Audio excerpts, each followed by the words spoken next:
Hi, everyone, and welcome to King Arthur and the Lady of the Lake. This is our second episode. Helen, it's good to be doing this again, It sure is. isn't it? So today we're going to be talking about why visiting dark places is good for the soul. And this is exciting for me because I am an avid student of Carl Jung, who I also like to call Dad sometimes. And because he's inspirational to me. And he has a great quote, and I'm going to read it. He said, "No tree, it is said, can grow unless its roots reach down to hell." And so the interpretation of that, of course, is that we can't realize the heights of joy and bliss until we have touched the depths of hell within ourselves. So that's going to be the theme of this conversation today. So Helen, I'm going to hand over, this was your subject. So I'm going to hand over to you. That's the intro. Hand over to you and you can kick us off. Yeah, well, we talk about our journey, and we also look at all of the mental health issues that we have in our environment today. And it's also got this stigma and seen as this kind of, it's a difficult path, or they're not well, or there's all of this kind of ugliness around mental health. Whereas really, I don't know anybody who doesn't go through difficult moments in life, Mm, difficult, mm, controversial times, or different hills to climb. There's a lot happening that causes devastation, and that causes us to go within and really experience dark night of the soul. mm, And and it's so funny because people say, "Oh, what doesn't kill you makes you stronger." And for some people, it actually does kill a part of them, and they never actually recover and reclaim the power. They live in that story. And for me, I think if we just had a different narrative around that in our mm, environment, where we said, actually, this darkness is really good for your soul. It really is something that you can use to rejuvenate, to actually mm. visit a different part of yourself and come out with more richness.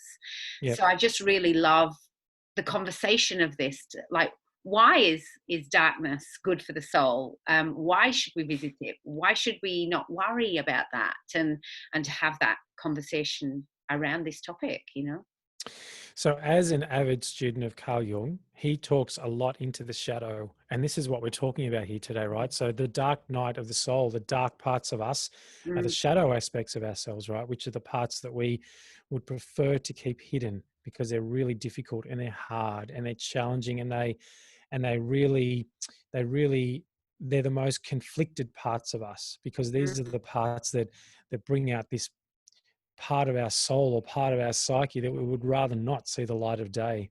And mm, so, but then when we visit those places and we start to integrate those aspects of ourselves into our psyche in a way that, creates a good blend of the parts that we like and the parts that we don't like, we start to move into a more powerful version of ourselves. That's my experience mm, anyway, because when I've mm, allowed myself to go deep into those dark places and I've discovered something about myself that is in there that I can then bring to the surface and then use in life in a really healthy way.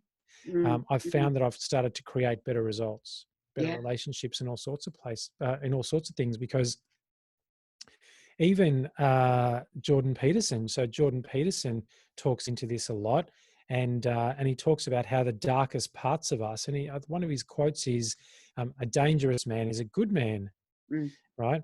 And what he means by that is that a good man is somebody who knows his potential for evil almost because he's touched those darkest parts of himself, but then chooses not to behave in ways that are conducive with what we might call evil. What mm, do you think mm. about that? Yeah, and I mean, it's funny because people will go along their life having this kind of easy way of being, and it's Mm, often through crisis or difficulty that shows the shadow aspect. yep. When we kind of go, I can't believe I behaved like that, or that we're embarrassed about our behavior, or we're not able to really acknowledge the dark thoughts that we're having because they're mean or cruel or that they're not pleasant. They often get turned in on ourselves as well as Mm, self-hatred. And I notice that a lot with work that I do with men, where there's this kind of catalyst of divorce, for example, and it will push one of two ways. There's a personality type where it will, all of the darkness will turn inward, and they'll be really at risk of self harm or um, difficult behaviors that, cause them difficulty, and then Mm, can actually culminate in a suicide decision. And then there's yep. the other, which the darkness kind of gets channeled into that rage and anger to be outward, it's somebody else's fault, and it can then show in domestic violence, and ultimately they could actually kill another person. So there's this interesting channel of the darkness as well as to the Yeah. personality of the person, whether it gets channeled in or out. Mm. And the avoidance aspect of that is still the same. It's still not actually just owning that it is part of us. So I wonder, because I think, and I've been to these places, I've Mm, been to these places, and I know that you almost get to a crossroads within you, and it's mm, like, do I become a mean, horrible, resentful, bitter, and twisted person, and then externalize that, and it manifests in my life and in my personality in that way, or do I learn how to integrate this into my psyche in a way that I can then step out and become more powerful in a good way? mm, So I wonder, at that crossroads, how people can make a good choice. mm, mm. And it's funny, you're not a normal guy, Michael, as well. So like you are I'm quite not sure how profound to in take that. you're profound in your thought processes, I suppose. A lot of people, a lot of men, particularly, um, they don't know where to turn at that point. They've got Yep. no idea that they're even feeling an emotion. All they know is that they're in pain, and they just want help in some manner. But then there's that real kind of inability to ask for help. For women, it's seen as that the woman who's not coping, and they're trying to show that they have got it all under control because they do it all and they've got it all and they're known for that and that's their thing. Yep. So Yep. it's almost, I don't know whether, I think there's definitely that moment where they go, I don't know what to do here, but something has to change. Mm, But whether, for some people it may be profound, and for others, I think it might just be this overwhelm where they don't know it can be any different. yep. So it's really interesting looking at the different personality types and how different people handle trauma or this kind of conversation, because Mm. you have to choose to come out. It Yeah, doesn't matter you how really many do. people give you books, they put you in touch with counselors, they can put Yep. you on this. It doesn't matter who comes, what it comes from within. And I think each depression has a lifespan where you'll be in it for as long as you need to be in it, and then there'll be a point where you have to take Mm, charge. mm. I've always held the belief that we need to put a time frame on these things as well. So when and this is just my experience as well as a man, but also as a men's coach too, and that is that, the masculine is very powerful. The masculine energy within men is very powerful. And so when it is suppressed in some way, it becomes very damaging. It Mm, causes overwhelm. It causes feelings of hopelessness. And I just created some content around this actually. It creates feelings of hopelessness and helplessness. And then that turns into overwhelm. And overwhelm is where people get stuck. And overwhelm is what eventually leads to people thinking about taking their own life, or indeed taking their own life. So one of the things I found works really, really well is when we start to feel differently to what we would desire to feel, and we start to recognize thought processes and feelings and potential behaviors within ourselves that are, we might say they're out of character for who mm, we know we are, then we know that we're starting to touch those darker places. And what I always do is I go, okay, I can recognize where I am right now, and I'm going to give myself this time frame. So I'm going to take myself away for a weekend, or I'm going to isolate myself for a day. I'm going to do something like this, and I'm going to allow myself to touch the depths of my hell mm, so that then I can claw my way out towards the surface to see the light and mm, discover the parts of me that I want to start to then integrate and bring forward, and what beliefs I need to change about who I think I am and the situation that I feel like I'm in, and what needs to change around that. And mm, it's a really good cathartic process, because when you start to get deep into the psyche, it can be scary, because we're all capable of the most the depths of evil. We are all capable of anything given the right or wrong circumstances. We all have everything within us, and so the power in that is to go, yes, I'm capable of all this stuff, but I choose not to be that. mm, mm, Yep, mm. Because for each really amazing trait within us, we actually have the shadow of that.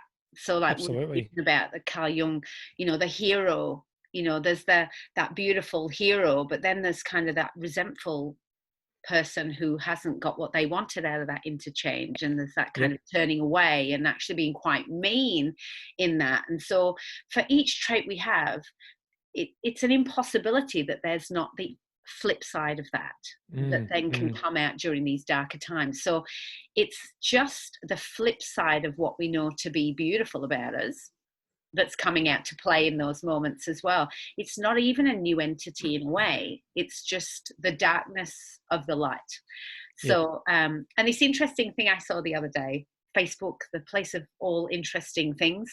And truth, and truth. Everything true is on Facebook. And if you can't So find it there, it'll be on Instagram.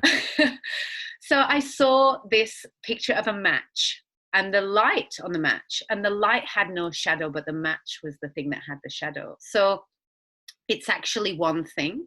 The match created the light, but of course, the light wasn't seen as part of the shadow, it's just a stick. Mm, And so that's really interesting to me, that we don't have a shadow to our light when we're shining it. But if we look at that, the kind of the structure of that part of our personality, that definitely holds its own shadow. So that's really interesting to me, that we recognize that, oh, actually, this is the flip side of that.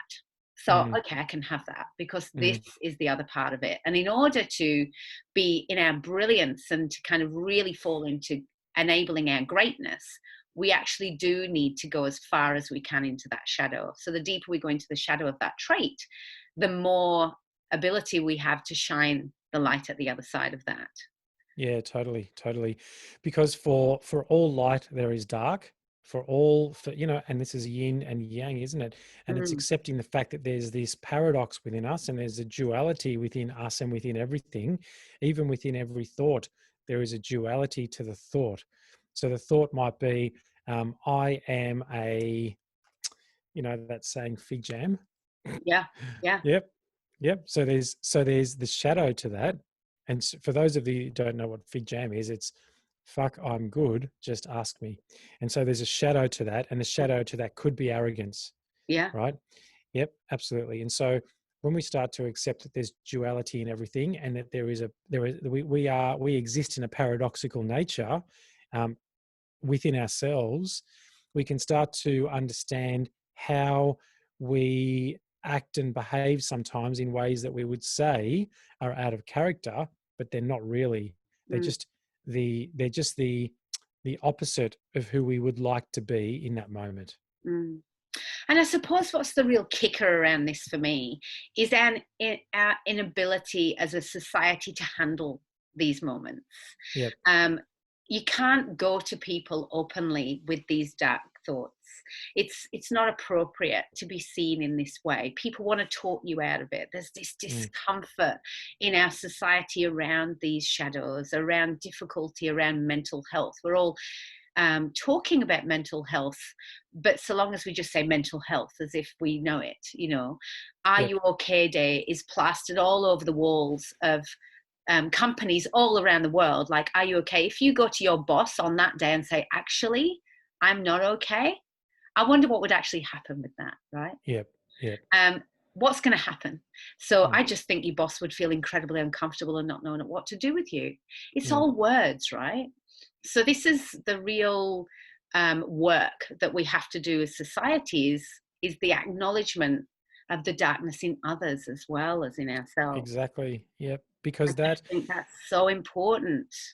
because the acknowledgement of the dark in the others, and this is why people feel discomfort around this, because if for instance I were to say, yes, Helen, I acknowledge your darkness, right, that means that I have to then accept that there's darkness within me. Yes. And some people are not prepared to do that because it's uncomfortable.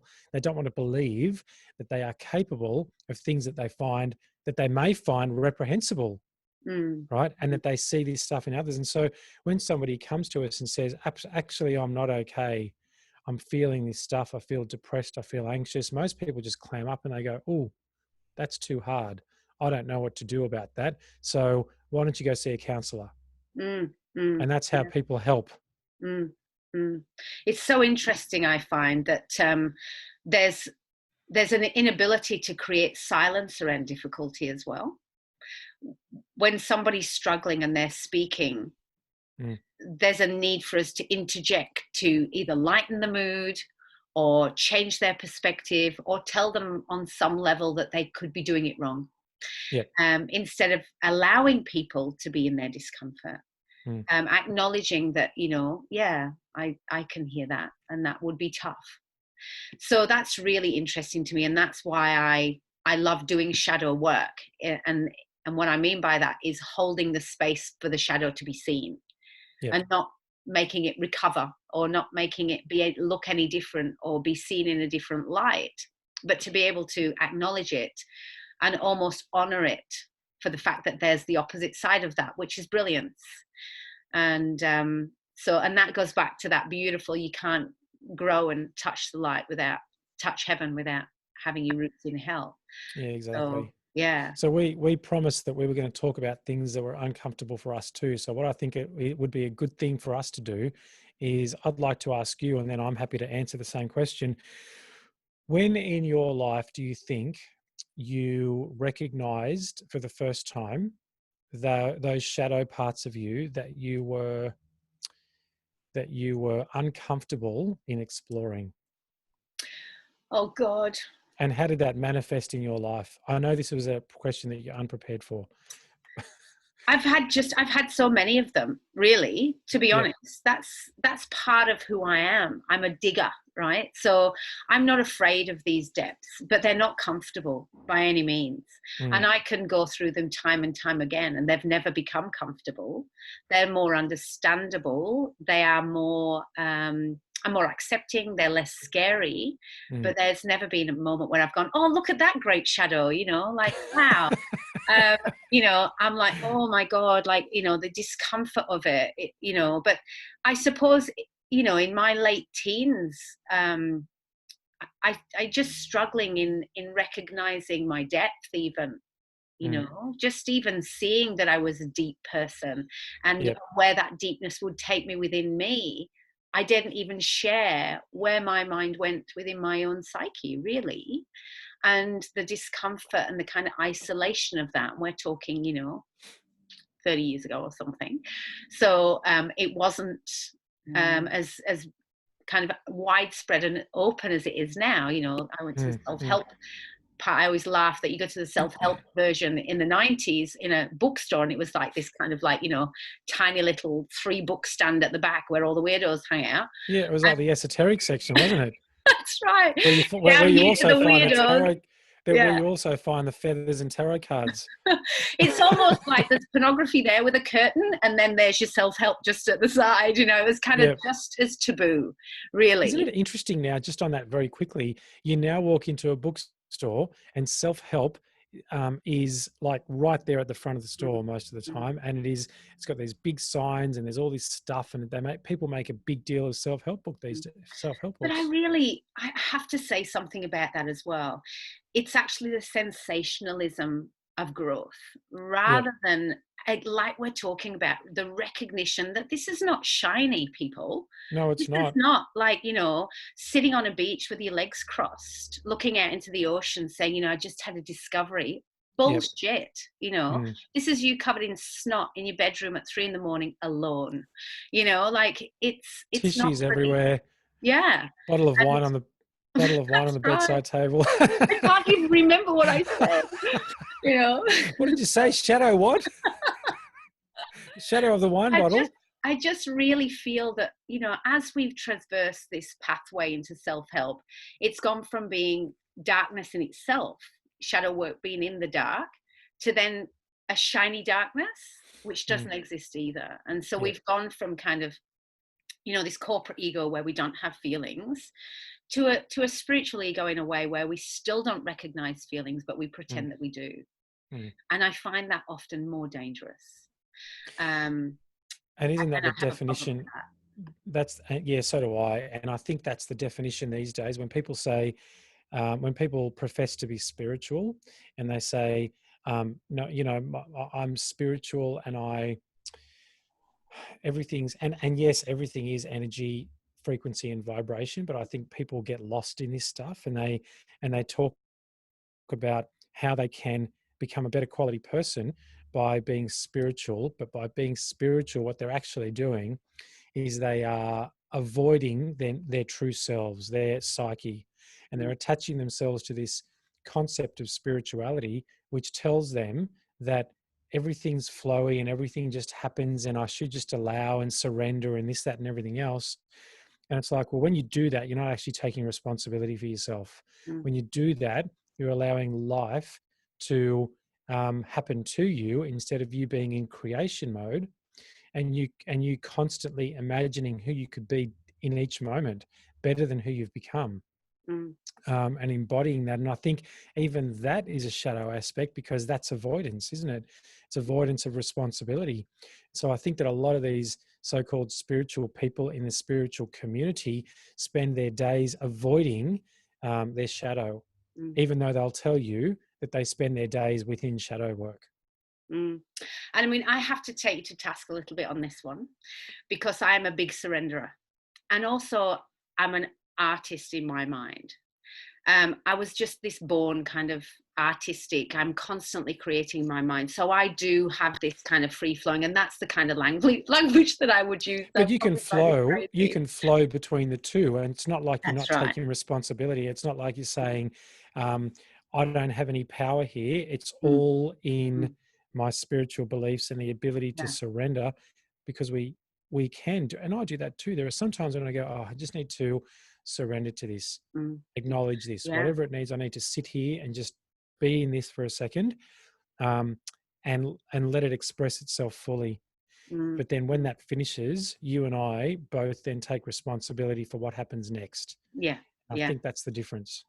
I think the thing as well that I really struggle with is when you are experiencing some of your darker thoughts, or you're sharing a difficulty or something like that, to impart knowledge that there is a way of doing it, and it infers that you're doing it wrong, or Mm, that's a message you haven't heard yet, that's your own fault, that's your this, that's, and it's a blame game of you, causing that within yourself. yeah. And there is a time for that after you've been through the pain of it, almost. I think we Hmm. should allow people to be in pain and not save them from it, or not tell them that's because they've done it wrong. We Yep. don't know what they've done to witness that pain within them. We need to be able to hold a container for people to be in difficulty, Yep. and acknowledge their difficulty. And then, like you said before, and in turn, we're acknowledging that, we know that path, and we know that it's difficult. I find there's a lot of people get through darkness, and then they Mm, feel that they're the authority on it, and so can't allow people to be in their own path with it. hmm. And it's like you say, you touch the hell and then you grow, you know. But while you're touching hell, it's better if somebody's not telling you that you're touching it wrong, and that there's another way to touch it, and that you should maybe Yep. do it this way, and maybe you wouldn't have touched hell at all if you'd done it the way that I did it. Yep. Yep. it's Yep. it's Yep. almost that people That's have to that choose guru. their own growth. And that's that guru mentality that people sometimes have, isn't it? It's like, this is how you do personal development. This is how you do shadow work. This is how, and there are ways, there are techniques, and there are things that you do, because when you delve into your shadow and you don't know what the hell you're doing, you can get stuck there, and you can get stuck there for a long time. And Mm, that's dangerous. So I think it's good to have someone to guide you through the process. But absolutely, the first part of that is to be able to hold people and say, yes, I can relate. I've been there. I know where you are. Go there, do it, do the work, Mm, touch the depths of hell within yourself, because until you have, you can't recognize your potential for greatness, but also for evil. mm. And they can't Yep. choose the moment to leave it either. Mm, They're being guilted to leave it. So yep. it's like for yourself, and for me, when people come to you to want to change, that's because they've made the decision that they're going to turn it around now. So yes, they Yep. can tell you the story of what they've touched, but they're ready to move because they're fed up of it within themselves. Yeah, And so, absolutely. it's kind of like, okay, now I can help you with that. I can give you the language, I can give you the techniques. But Because people only want to swim in the muck for so long, don't they? mm, mm. Yeah. But they have to be let do that if that's their choice. Yep. um Yep. and um and like I say, you can be, I mean, for myself, I know that I would be given books or whatever it was that worked for other people when I was really feeling certain ways, Mm, and they wouldn't even touch the sides for me. It was my own process, and then when I went through my own process, then I would go, right, I need to do this, and this, and then it's a matter of coming out, and that's then the self-reflection of like, oh my God, yes, I remember that.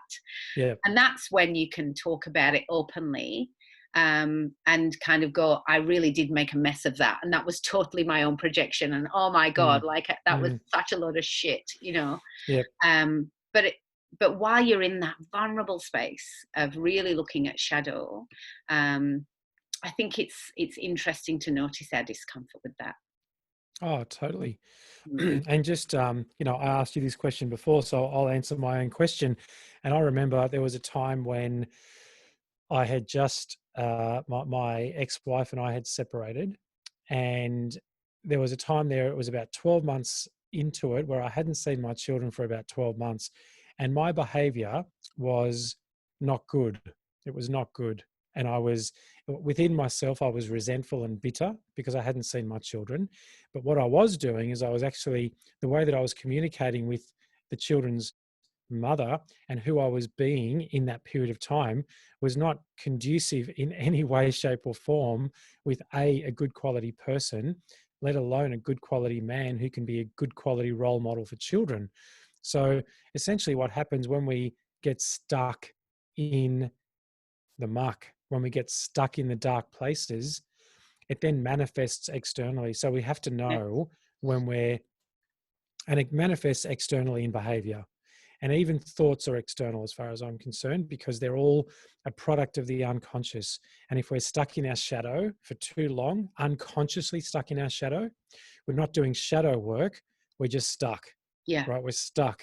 It's almost like quicksand. We step into it unconsciously, and then we keep on sinking and sinking and sinking, and we can't get out again. Mm, And so when we start to think, okay, well, what I have to do here in quicksand is stay still, but to stay mm, still, right?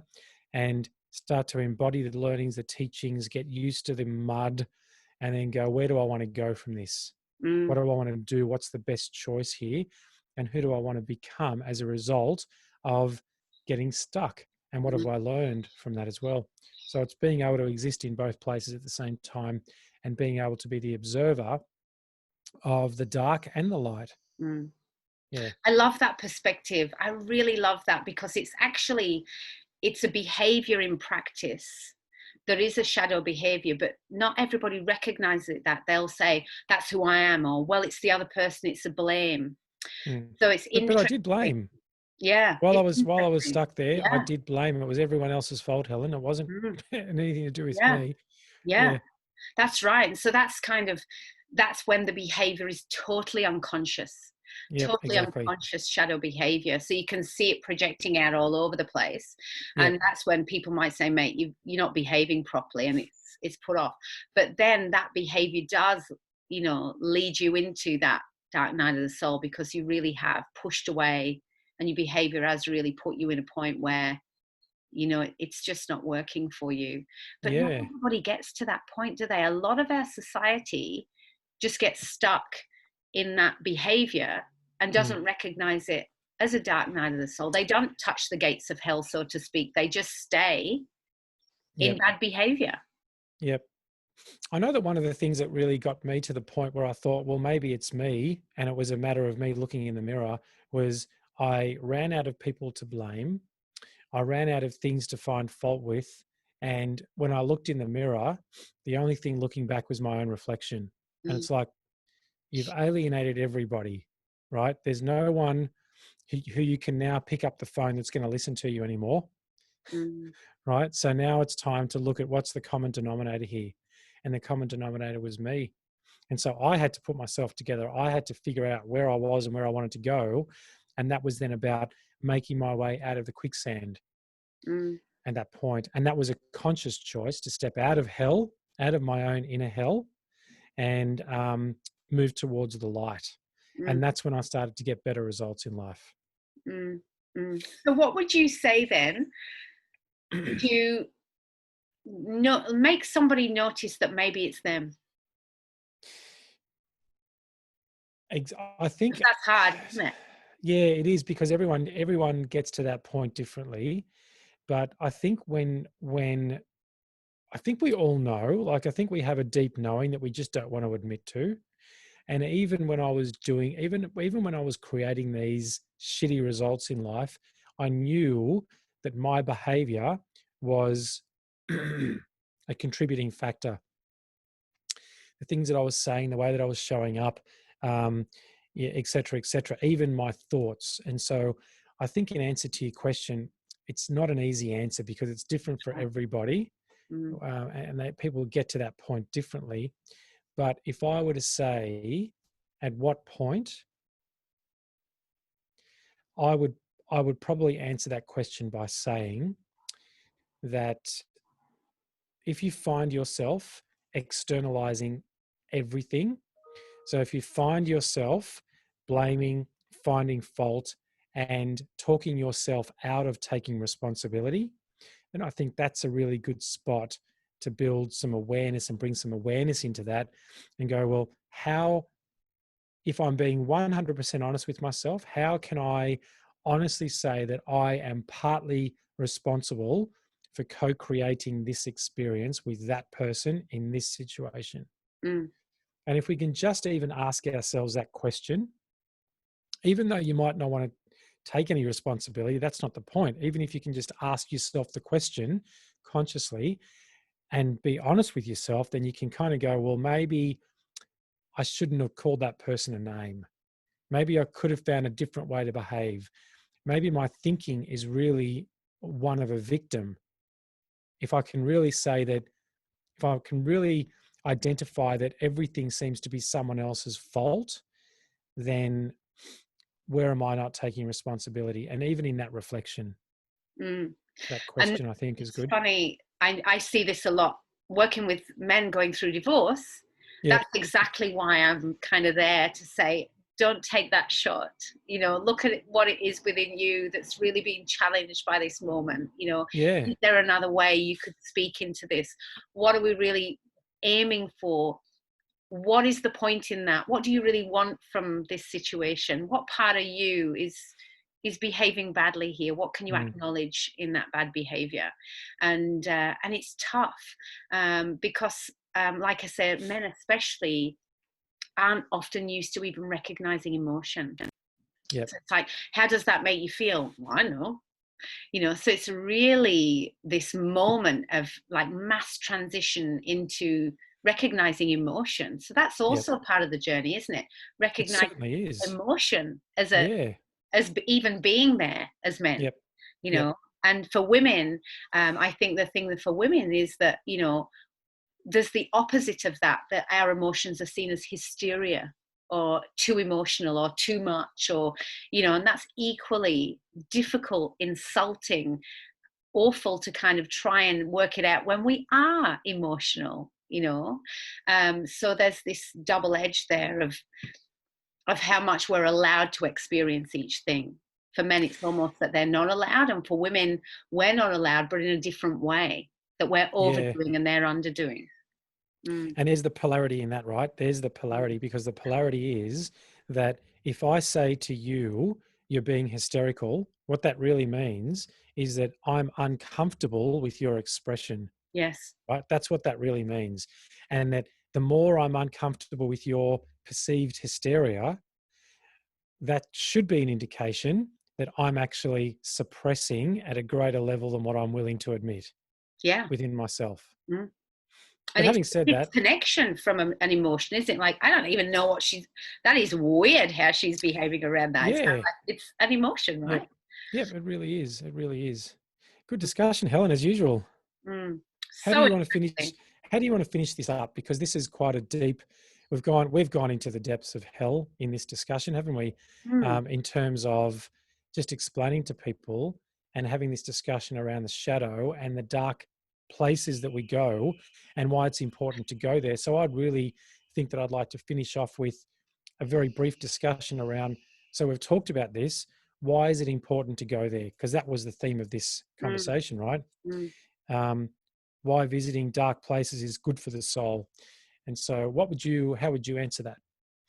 I think it's about the richness of life. It's about saying, while I'm here, I'm going to have it all. Yep. And I, you know, I'm not going to be able to constantly, it's that old adage, the same kind of cheesy thing as there's no rainbows without rain and all that Yeah. kind of stuff. But really, that is true, right? It is true. um, we often can get spoilt when we're just like, in Australia, that's beaches, it's sunny, and we can have an apathy around Yeah. being in the okay all the time. We don't respect it. We just get used to it, and so we're not actually acknowledging the full joy of the experience. So it has to be offset with difficulty so that we appreciate and we can live fully. um, Mm, we're really doing ourselves a disservice to not see half of who we are. totally. Totally. I Because love that. um, the other thing, that Carl Jung talks about is that how can we bring our best self forward without visiting these shadows? Because a lot of the time, our blocks to doing our best success and our great work, we need some of the traits from our shadow to get us there. Of course And we do. so we can't get to where we're really going without knowing who we are fully and having that full richness, Yep. and therefore giving ourselves permission to be both, you know. Beautiful. I Mm, love it. Um, so from my perspective, because I love talking about the psyche. So I think that um, why is it good for the soul? I think it's good for the soul to visit these dark places because I think we have a duty to have a complete experience of all facets of our psyche. And I think if we avoid some of them, then essentially we're not doing what's good for our soul because our soul wants to have a full experience. And if we accept that we're having a human experience, we're a spiritual being having a human experience, then that experience needs to be full and complete, speaking into what you talked about earlier. And I think we can't experience the fullness of humanity unless we visit every part of our psyche. mm, mm. Yeah, yeah, totally. Cool. We agree. Awesome. We always do, Helen. We always do. We'll have to try and find something to disagree on and talk about that. We take different pathways to get to the agreement, but we do agree on the We do. fundamental of everything. We Yeah. do. We do. Cool. All right. Well, we'll see you next week on King Arthur and the Lady of the Lake. Thank you for watching. Thank you.